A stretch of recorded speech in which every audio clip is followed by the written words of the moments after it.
Salut à tous et bienvenue sur la chaîne. J'espère que vous avez la pêche, installez-vous bien, prenez un café, parce qu'aujourd'hui on ne va pas juste parler de voiture, on va parler d'un tremblement de terre. Un truc qui est en train de secouer les fondations même de l'industrie automobile européenne, là, sous nos yeux, alors que la plupart des médias traditionnels regardent ailleurs. Vous avez sûrement vu passer ces titres racoleurs. La Chine sort une voiture à batterie solide pour une bouchée de pain. Peut-être même avez-vous vu des vidéos vous promettant 1000 km d'autonomie pour le prix d'une Dacia. Oubliez tout ça, la réalité est bien plus nuancée, bien plus technique et honnêtement, bien plus effrayante pour nos constructeurs historiques comme Renault ou Volkswagen. La nouvelle vient de tomber. Le groupe SAIC, propriétaire de MG, a livré sa toute première voiture de grande série équipée d'une batterie semi-solide. Son nom, la MG4 EV Anxin Edition. Retenez bien ce nom, Anxin en chinois, ça veut dire tranquillité d'esprit ou sécurité.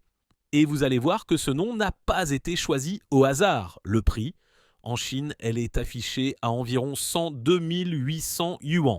Faites la conversion aux taux actuels, ça nous donne environ 12 500 euros. Oui, vous m'avez bien entendu, 12 500 balles. C'est 2 fois moins cher qu'une Renault 5 électrique d'entrée de gamme. C'est le prix d'une petite citadine thermique d'occasion chez nous, sauf qu'ici on parle d'une compacte familiale dotée d'une technologie que l'Europe considère encore comme de la science-fiction industrielle. Alors est-ce que c'est le tueur de Tesla ? Est-ce que c'est la fin du game ? Pas si vite, parce que contrairement à ce que la hype laisse croire, cette voiture ne vise pas les records d'autonomie. Elle vise quelque chose de beaucoup plus intelligent. On va décortiquer tout ça ensemble. La technologie cachée derrière, le partenaire secret de MG et surtout, pourquoi cette voiture à 12 000 euros pourrait bien être la pire nouvelle de l'année pour l'industrie européenne. C'est parti! Commençons par remettre l'église au milieu du village. Quand on vous parle de batterie solide ou semi-solide, quelle est la première chose qui vous vient à l'esprit ? Généralement, c'est l'autonomie monstrueuse. On pense tout de suite à la NIO ET7 ou à la IML6, la cousine riche de chez SAIC, ces vaisseaux amiraux qui promettent 1000 km sur une seule charge. C'est le rêve, non ? Traverser la France sans s'arrêter, sauf que cette technologie, chez NIO par exemple, elle a un coût astronomique. Leur pack batterie de 150 kWh coûte à lui seul le prix d'une voiture entière. C'est une vitrine technologique, c'est magnifique. Mais pour monsieur et madame tout le monde, c'est intouchable. C'est là que MG a pris tout le monde à revers. Eux, ils n'ont pas cherché à faire une voiture pour les milliardaires de la tech. Ils ont pris la plateforme de la MG4 que vous croisez tous les jours dans nos rues et ils y ont greffé cette technologie semi-solide, non pas pour battre des records de distance, mais pour casser les prix et maximiser la sécurité. Cette MG4 Anxin Edition n'embarque pas une batterie géante, elle se contente d'un pack de 53,95 kWh. C'est modeste. Le résultat ? Une autonomie annoncée de 530 km en cycle chinois CLTC. Attention, ne vous faites pas avoir par les chiffres chinois, ils sont très optimistes. Si on ramène ça à notre standard européen WLTP, le plus réaliste, on tombera probablement autour des 400 à 420 km. Vous allez me dire, attends, 400 bornes ? Mais ma vieille Tesla fait mieux ? Et vous auriez raison, mais c'est là qu'est le génie. MG ne vous vend pas des kilomètres en plus. Ils vous vendent une révolution de la structure même de la batterie pour le prix d'un scooter. Rentrons un peu dans la technique, car c'est là que ça devient croustillant. Qui fabrique cette batterie ? Ce n'est pas CATL, ce n'est pas BD. Le partenaire de l'ombre s'appelle Qingdao Energy. Ce nom ne vous dit rien, c'est normal, pourtant c'est une licorne chinoise dans laquelle le groupe SAIC a investi massivement depuis des années. Ils ont créé une joint venture, une co-entreprise, spécifiquement pour industrialiser le semi-solide. Ce n'est pas du bricolage de garage, c'est une stratégie industrielle lourde planifiée sur 10 ans. Alors, c'est quoi cette batterie semi-solide exactement ?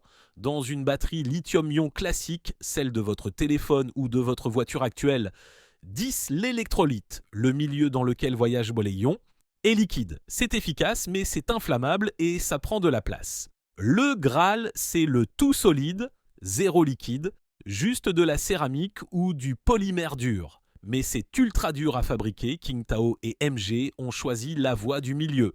Cette batterie contient encore un tout petit peu de liquide pour faciliter le transfert des ions, mais seulement 5%. Imaginez une éponge humide comparée à un seau d'eau.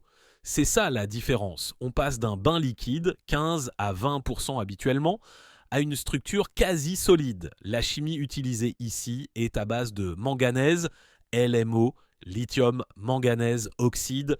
Pourquoi ce choix? Un point, le coût. Le manganèse, c'est pas cher, beaucoup moins que le cobalt ou le nickel utilisés dans les batteries haut de gamme. 2 points, la densité. On atteint ici une densité énergétique de 180 Wh par kilogramme. Pour être honnête, ce n'est pas un record mondial. Les meilleures batteries liquides, NCM, nickel, cobalt, manganèse, font mieux. Mais, et c'est un énorme mais, elles sont beaucoup plus dangereuses et plus chères. MG a donc fait un choix pragmatique, une densité correcte, équivalente aux batteries LFP classiques, mais avec les avantages structurels du solide. Et c'est là qu'on arrive au point crucial, celui qui justifie le nom Anxin. Pourquoi appeler une voiture édition tranquillité d'esprit? Parce que la peur numéro 1 des nouveaux acheteurs d'électrique, ce n'est plus seulement la panne sèche, c'est l'incendie. On a tous vu ces vidéos effrayantes de voitures électriques qui prennent feu spontanément. C'est ce qu'on appelle l'emballement thermique. Une fois que ça part, c'est impossible à éteindre. Avec cette batterie semi-solide de Qingdao, MG promet le zéro emballement thermique. Ils ont soumis cette batterie au test ultime, le Nail Penetration Test, le test du clou. Le principe est barbare. On transperce la batterie chargée à bloc avec un clou en acier de gros diamètre. Sur une batterie classique NCM, c'est le feu d'artifice immédiat, explosion, flamme, fumée toxique. Sur une batterie LFP, comme chez Tesla ou BYD, ça fume, ça chauffe beaucoup, mais ça ne brûle généralement pas. Sur la batterie semi-solide de la MG4, rien, nada, pas de flamme, pas de fumée, la température reste stable. C'est ça la vraie révolution de cette voiture à 12 500 €, ce n'est pas de faire 1000 km. C'est de proposer le niveau de sécurité le plus élevé au monde dans une voiture accessible au peuple. Vous pouvez littéralement dormir sur vos 2 oreilles pendant qu'elle charge dans votre garage. Pour une famille, cet argument vaut de l'or. Il y a un autre détail que beaucoup d'analystes oublient, mais qui est crucial pour nous en Europe, surtout si vous habitez dans le nord ou en montagne. Vous savez que les voitures électriques détestent que le froid. Les batteries LFP, lithium-fer, phosphate, qui équipent les versions pas chères des Tesla Model 3 ou des MG4 actuels, s'effondrent dès qu'il fait moins de 0 degré. L'électrolyte liquide devient visqueux, les ions ont du mal à bouger et vous perdez 30 à 40% d'autonomie. La technologie semi-solide de Qingdao change la donne. La structure interne résiste beaucoup mieux aux basses températures. Les tests montrent que par moins 7 degrés Celsius, cette batterie conserve 13,8% d'énergie en plus qu'une batterie LFP classique. Ça paraît technique dit comme ça, mais concrètement, en hiver, quand vous rentrez du boulot et qu'il gèle, cette MG4 gardera ses kilomètres là où ses concurrentes vous laisseront en plan. C'est un argument massif pour les marchés comme la France, l'Allemagne ou la Norvège. Les Chinois ne l'ont pas développé juste pour Shanghai, ils l'ont pensé pour l'export. Maintenant, prenons un peu de recul. Pourquoi cette voiture est-elle un cauchemar pour Renault, Volkswagen ou Stellantis? Jusqu'à présent, les constructeurs européens se rassuraient en se disant « Ok, les Chinois sont moins chers, mais sur la technologie de pointe comme le solide, on est encore dans la course, on a nos centres de R&D, cette MG4 vient de briser cet espoir. » Non seulement les Chinois ont la technologie, mais ils sont déjà capables de la produire en masse, mass production, et de la mettre dans des voitures low cost. Regardez la stratégie de NIO versus MG. NIO, c'est le modèle premium. Ils ont fait du bruit, mais leur impact sur le marché de masse est faible. MG, avec le groupe SAIC, c'est le rouleau compresseur. en intégrant cette batterie dans une voiture compacte existante sans changer le châssis. Elle fait les mêmes dimensions au millimètre près, juste 15 kg de plus sur la balance. Ils prouvent donc qu'ils peuvent mettre à jour toute leur flotte en un claquement de doigts. Et le prix, parlons-en, 12 500 € en Chine. Alors oui, calmez-vous, si elle arrive en France demain, elle ne sera pas à 12 500 €. Avec les taxes d'importation, la TVA, les frais de logistique et les nouvelles douanes européennes, elle arrivera probablement autour de 25 000 ou 28 000 €. Mais même à ce prix-là, réfléchissez. Une compacte de 161 chevaux charge rapide, 30 à 80% en 20 minutes, ultra sécurisée qui ne craint pas l'hiver pour le prix d'une hybride basique, c'est game over pour la concurrence.